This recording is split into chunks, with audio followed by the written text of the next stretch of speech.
সকালে ঘুম থেকে উঠেই ফ্রিজ থেকে মাংস নামিয়ে নিলাম। মাংসটা নামানোর পর পানি দিয়ে ভিজিয়ে নিলাম।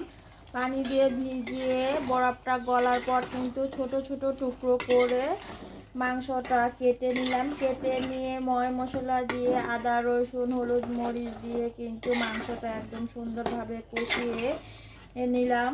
একদম সুন্দরভাবে পারফেক্টভাবে কিন্তু কষানো হয়ে গেছে। আর আজ কিন্তু গরুর মাংস দেশি আলু দিয়ে রান্না করব। অনেকগুলো দেশি আলু কিন্তু দিয়ে দিলাম।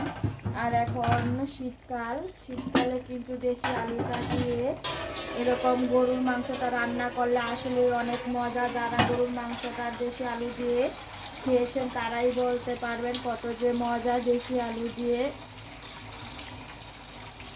সবাই আজ বলতেছে দেশি আলু দিয়ে গরুর মাংস খাবে। আর গরুর মাংসটা সিদ্ধ হওয়ার জন্য কিন্তু পরিমাণ মতো পানি দিয়ে দিলাম আলু দিয়ে।